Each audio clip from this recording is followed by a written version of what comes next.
What's going on, guys? I want to talk to you about becoming your own CEO. That is something that a lot of people are looking at right now is running their own venture, becoming their own boss. And I know there's this allure to it, right? Because you see people out on TikTok and Twitter and the different social networks that are out there, and they seem to be killing it. You pick up any copy of Entrepreneur Magazine, Success Magazine, Inc. Magazine, you see people that are just killing it. They're balling it. And you want some of that. And you want to become your own CEO. But what's holding you back?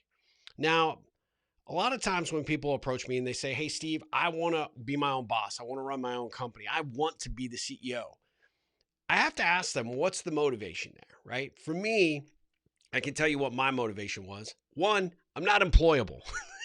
In all honesty, I recognized early on in my youth that I like to be in control. I like to be part of the decision making process. I like to be responsible for the outcome. And I really want to be in charge, not for the power, but because I really want to be able to roll that dice. And I want to be able to say whether I won or lost based on my own efforts. And being the top dog, the top person at the company, the CEO, is one of the ways to do that. Now, it's very scary and it's very lonely at the top when you get here because at the end of the day, there's not a lot of people around you when you're CEO, right? You're expected to have all the answers. You are expected to be the genius behind the business. And often that's not always the case, but I'll come back to that here in just a second. A lot of times people talk about wanting to be CEO, but they love the allure of running their own business. They love the thought of being able to cash those big checks or be the highest paid person. But they don't stop to recognize how much time, energy, and effort it takes to be a good CEO. So that's what I want to talk to you about today, because ultimately, if you're going to be a CEO of a company, of any company, you have to be committed to the cause, the mission, and whatever product or service that your company is going to offer.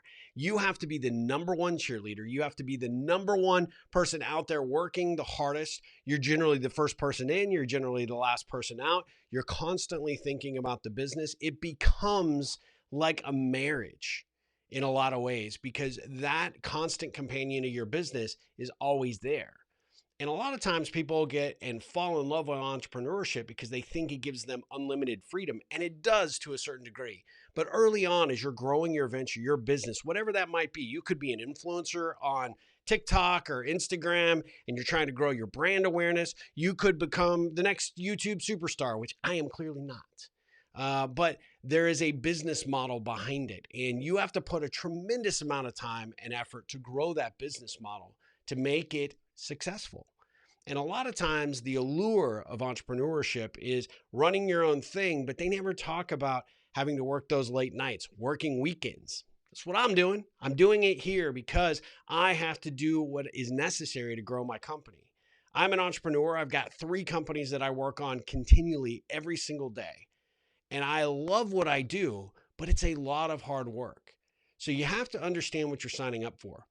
That's key because it isn't just, hey, I'm going to start this business and money is going to flow. It doesn't work that way. And a lot of times you'll find that you are having to put in days and months and years of effort to get that business to the point where business just flows.